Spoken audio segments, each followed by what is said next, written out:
Aliyah Boston was lifting her teammates, and the Indiana Fever were storming into the semifinals for the first time since 2015. For nearly a decade, this team was stuck in rebuilding mode, forgotten in postseason conversations. Yet here they were, breaking through on the road with half their roster in street clothes. Analysts didn't expect it. Fans barely believed it. And somehow, the team most set back by injuries is the one still standing. Think about the context. 6 players out: Caitlin Clark, Sophie Cunningham, Cydney Coulson, Khloe Bby, Arie McDonald, Deiris Dantis. That's not just bench depth, it's nearly half the rotation gone. Coaches typically fold under those circumstances, chalking it up to bad luck and shifting to next year. But Stephanie White didn't let them use that as an excuse. The players didn't allow themselves to pity their situation.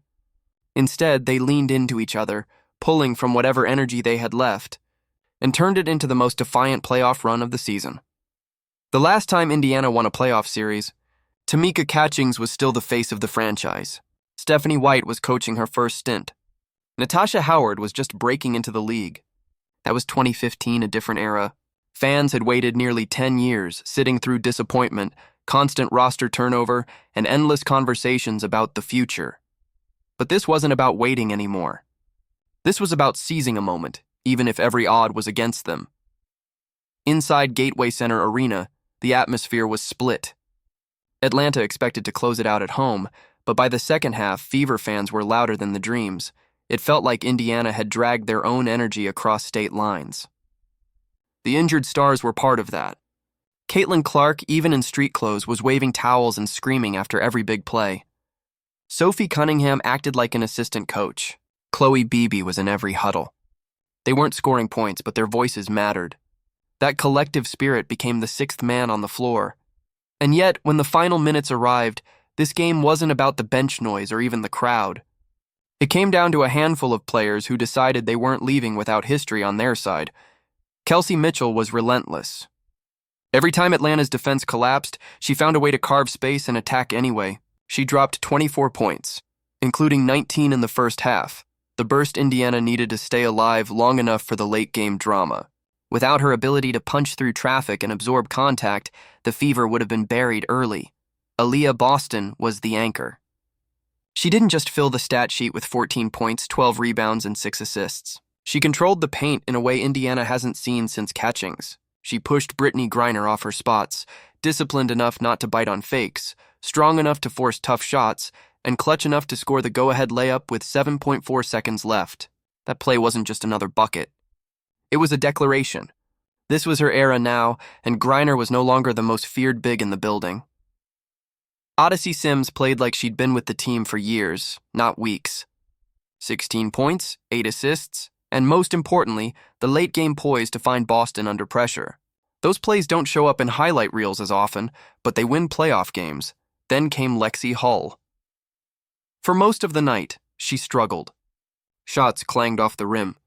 Her frustration was visible. But when it mattered most, she wrote herself into Indiana Fever history. With 7.4 seconds left, Atlanta had a chance to inbound and win it. Hull read it perfectly, lunged, and stole the ball. Game over. 10 years of waiting ended in one defensive play. What could have been remembered as her worst shooting night became the defining highlight of her career. The box score won't tell you about Brianna Turner's rotations, Natasha Howard's hustle, Michaela Timpson's 5 rebounds in just 4 minutes, or Shaw Petty's timely 3. But those were the threads holding the entire win together. Without them, the story doesn't get written. And then there's the other side of this story, Brittney Griner. Once the face of playoff dominance, now benched in the final moments of an elimination game, the sight was jarring. Griner, who built her reputation on overpowering opponents in the paint, couldn't find her rhythm. She looked slow, hesitant, unable to protect the rim or punish Boston on offense. A career once defined by double-doubles and big-game heroics suddenly shrunk into 2 points and 2 rebounds. By the third quarter, frustration set in. By the fourth, she was watching from the bench. Her post-game comments revealed the weight she's carrying.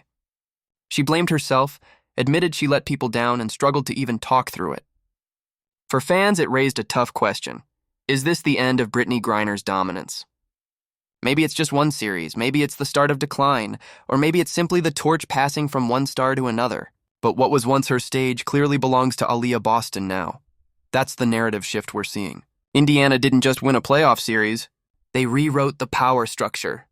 Boston outshined Griner, Mitchell outlasted Atlanta's depth. Sims proved veterans don't need months to make their mark. Hull showed that perseverance matters more than perfection. And Stephanie White managed to hold it all together despite losing nearly half her roster. Now, the reward, the Las Vegas Aces, Aja Wilson, Chelsea Gray, Jackie Young, a full-strength team chasing its third straight title. Becky Hammon made it clear, Indiana hasn't seen the real aces yet. It's a daunting task, maybe even impossible on paper. But then again, analysts said the same thing before Atlanta. That's why this win matters so much. Indiana proved heart can rewrite expectations. They proved resilience isn't just a buzzword, it's a weapon. And they showed that even with 6 players missing, they can outlast and outfight teams built on paper to be stronger. For Brittney Griner, the story is different. Her tears said what words couldn't. This might be the end of her era. For Aliyah Boston and the Fever, it's just the beginning. Do you think Brittney Griner's career is winding down for good? Or was this just one bad series? And how far can the Indiana Fever really go against the Aces? Let us know your thoughts in the comments below. Don't forget to like, subscribe, and turn on all notifications so you never miss the latest breakdowns, recaps, and deep dives into the biggest stories in the game.